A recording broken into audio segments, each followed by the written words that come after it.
Bapak Ibu semuanya, saya akan terangkan detail journey-nya seperti apa dari mulai step 1 sampai dengan step ke-8. Nah, yang pertama Bapak Ibu semuanya yang harus Anda lakukan adalah mendesain organisasi Anda atau organization design. Dimana di sini di organization design itu outcome-nya ada visi, misi, ada value yang nanti akan ini menjadi gaya hidup daripada orang-orang yang ada dalam perusahaan Anda. Kenapa saya bilang gaya hidup?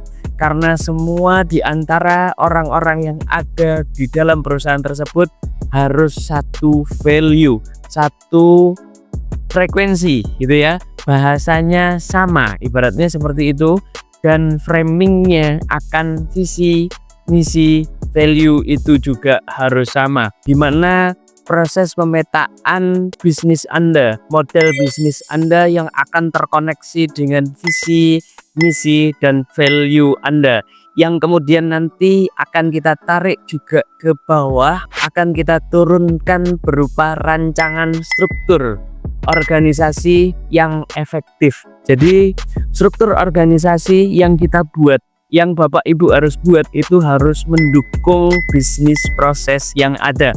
Jangan sampai adanya struktur organisasi itu malah memperibet apa? Proses bisnis Anda. Dimana nanti kita akan coba untuk gabungkan, korelasikan antara bisnis model Anda, struktur organisasi Anda sesuai dengan alur bisnis proses yang ada. Dalam proses perancangan struktur organisasi, Bapak Ibu semuanya harus benar-benar mencermati proses alurnya seperti apa, sehingga nanti turun kepada siapa yang bertanggung jawab akan pekerjaan apa. Itu proses yang pertama atau journey yang pertama, di mana Anda harus menyiapkan satu, visi perusahaannya apa, kedua, misinya apa, yang ketiga adalah value-nya apa. Selanjutnya dari situ nanti kita akan susun hal-hal yang lain yang basic berupa struktur organisasi. Yang kedua, Bapak Ibu semuanya, setelah Anda punya hal-hal yang saya sebutkan sebelumnya, maka Anda harus mulai untuk melakukan kompetensi mapping. Apa sih kompetensi mapping? Nah, ini sebuah proses pembuatan kamus kompetensi, di mana kamus kompetensi ini nanti sebagai acuan untuk mendevelop, untuk mentraining, untuk menjadikan orang-orang Anda sesuai dengan kualifikasi. Patokannya apa? Kamus kompetensi Bapak Ibu semuanya. Dalam membuat sebuah kamus kompetensi itu dibagi, biasanya saya bagi menjadi 3 bagian. Yang pertama adalah core kompetensi, di mana core kompetensi ini biasanya saya turunkan atau saya ambil dari value perusahaan yang wajib dimiliki oleh semua orang, semua karyawan yang bekerja di perusahaan Anda. Yang selanjutnya adalah generic kompetensi, di mana kompetensi-kompetensi yang hanya dimiliki oleh beberapa orang yang ada di posisi-posisi tertentu. Di leader misalnya harus punya generic kompetensi. Nah, pembagian ini harus sesuai dengan job level dan pekerjaan yang diampu oleh karyawan Bapak Ibu semuanya. Yang ketiga biasanya adalah spesifik kompetensi. Spesifik kompetensi adalah sebuah kompetensi yang dimiliki hanya oleh orang-orang yang mengerjakan pekerjaan tertentu Bapak Ibu semuanya. Anda harus punya yang namanya kamus kompetensi, karena ini yang disebut dengan kamus berarti ini adalah acuan. Acuan untuk apa? Acuan untuk mendevelop, memampukan, melatih orang-orang Anda agar punya kompetensi yang kita harapkan. Step yang ketiga Bapak Ibu semuanya adalah job design, di mana proses mendesain, mendeskripsikan sedetail mungkin terkait tentang pekerjaan dari orang yang ada, terkait tentang posisi-posisi yang ada di dalam perusahaan Anda.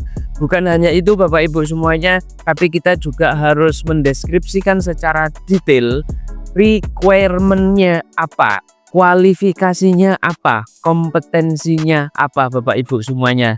Nah, ini biasanya kita sebutnya adalah job analysis. Di dalamnya itu ada job requirement, ada job specification, dan juga ada job description Bapak Ibu semuanya. Jadi satu persatu karyawan Anda harus dibuatkan yang namanya JA atau job analysis, yang di dalamnya ada yang disebut dengan job description. Ya, itu yang ketiga. Step selanjutnya, setelah mereka dibuatkan atau setelah karyawan Anda dibuatkan job description atau yang disebut ya lengkapnya adalah job analysis, maka selanjutnya adalah performance control. Ini adalah upaya untuk membuat sebuah skema ya, membuat sebuah penilaian mana orang-orang yang dikatakan sukses, indikatornya apa jika dikatakan sukses, dan ketika tidak mencapai maka dikatakan apa. Nah, itu prosesnya bisa menggunakan KPI atau Key Performance Indicator, atau bisa Anda menggunakan OKR ya Bapak Ibu semuanya. Nah, tergantung nanti cocoknya perusahaan Anda pakai OKR ataupun pakai KPI. Kalau saya biasanya mendesain KPI itu berdasarkan balance scorecard. Saya biasanya membagi menjadi 4 area Bapak Ibu semuanya. Pertama adalah financial accounting gitu ya. Yang kedua adalah sales dan marketing atau SM gitu ya, sales marketing. Yang ketiga adalah internal business process, dan yang keempat adalah human resource atau people and grow. Nah, outputnya dalam step keempat ini kita punya yang namanya key performance indicator, yang kemudian juga ada yang disebut dengan appraisal based on KBO atau key behavioral objective. Jadi yang dinilai itu bukan hanya hasil kerjanya, tapi juga kecocokan dengan culture perusahaan Anda. Kalau KPI atau OKR itu menilai terkait tentang hasil kerjanya Bapak Ibu semuanya.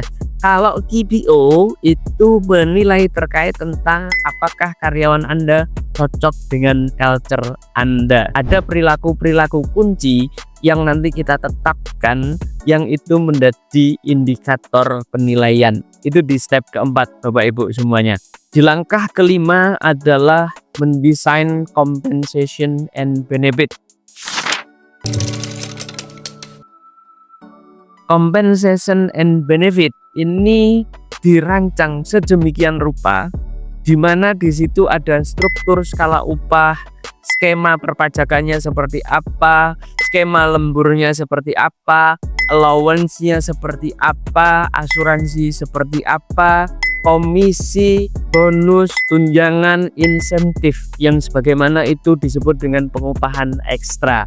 Biasanya dalam penyusunan di step kelima itu outputnya satu, output dokumennya Anda akan punya yang namanya skema kompensasi atau yang disebut dengan SSU, struktur skala upah, yang ini menjadi pedoman pengupahan gitu ya. Yang kedua, skema absensi atau aturan-aturan pengupahan ekstra ya Bapak Ibu semuanya, dimana nanti di situ diatur apa yang disebut dengan lembur, insentif itu didapatkan saat apa, komisi, bonus, dan lain sebagainya itu didapatkan saat apa gitu ya. Itu semuanya ada aturan dan ada patokannya Bapak Ibu semuanya. Di step ke-6 itu kita berbicara atau menyusun terkait tentang proses penghitungan manpower planning.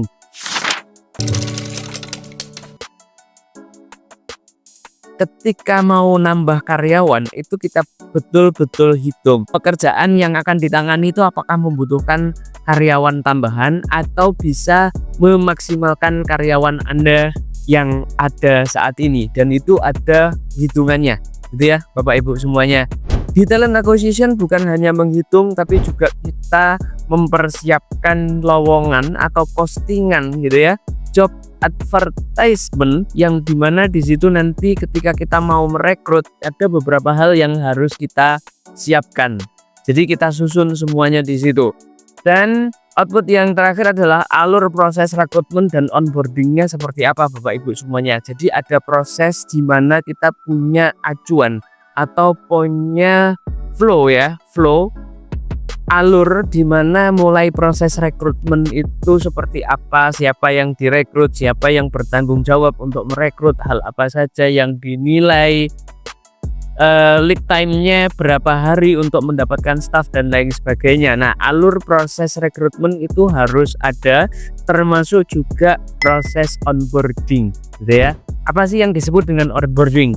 Onboarding adalah satu proses di mana mengantarkan karyawan baru tersebut dari proses ya, tanda tangan kontrak, masuk di training. Kalau di training itu dapatnya apa aja, dinilainya apa saja. Nah, itu dalam kurun waktu berapa lama, itu ya Bapak Ibu semua. Itu yang disebut dengan proses onboarding. Itu akan Anda dapat, istilahnya akan Anda buat gitu ya, prosesnya agar 19 masalah tadi teratasi ya Bapak Ibu semuanya ya. Yang ketujuh Bapak Ibu semuanya ada learning dan development. Dalam proses ini Bapak Ibu semuanya harus mendesain satu kurikulum ya, kurikulum training, termasuk juga training metriknya seperti apa Bapak Ibu semuanya, talent mapping, terus kemudian ada succession planning. Modelnya nanti seperti apa jika ada karyawan-karyawan yang di situ dinilai bukan hanya lama tapi juga dia kompeten terhadap pekerjaannya. Mau kita apakan nih orang-orang yang kompeten itu gitu ya. Itu biasanya yang kita sebut dengan succession planning. Kita harus punya career path lah disusun di situ Bapak Ibu. Salah satunya pecahannya nanti di succession planningnya seperti apa, sehingga orang-orang yang Anda punya itu terus berkembang. Selanjutnya di step ke-8, dimana di step ke-8 itu employment dan sistem prosedur ya, dimana proses pengelolaan HRIS atau Human Resources Information Systemnya itu tercatat dengan baik. Bagaimana semua database karyawannya tersimpan, tercatat, terupdate gitu ya. Bagaimana bukan hanya soft filenya saja terupdate, tapi juga bagaimana hard filenya itu juga terupdate. Biasanya kita, kalau saya itu biasanya ada hard file dari mulai lamaran, hasil tes, dokumen lengkap itu saya keep di kabinet gitu ya, saya simpen berdasarkan abjad. Nah, itu bagaimana sistem administrasi kita berjalan dengan baik, sehingga nanti ketika terjadi sesuatu yang membutuhkan terkait tentang data personal dari karyawan, kita tinggal ambil hard filenya atau soft filenya, semuanya sudah ada Bapak Ibu semuanya, dan itu semuanya tercatat di HRIS ya, dimana nanti kita akan berbicara terkait tentang Human Resources Framework-nya seperti apa, termasuk juga administrasi terkait tentang personal letter Bapak Ibu semuanya. Ada PKWT, ada PKWTT, ada surat-surat ya, surat-surat keputusan direksi, ada surat peringatan gitu ya, ada sertifikat dan lain sebagainya, dimana ini harus terarsip dengan baik. Kita akan mulai rapikan Bapak Ibu semuanya ya. Terus kemudian ada yang disebut dengan internal rules gitu ya. Apa itu internal rules? Aturan-aturan yang dikeluarkan oleh manajemen.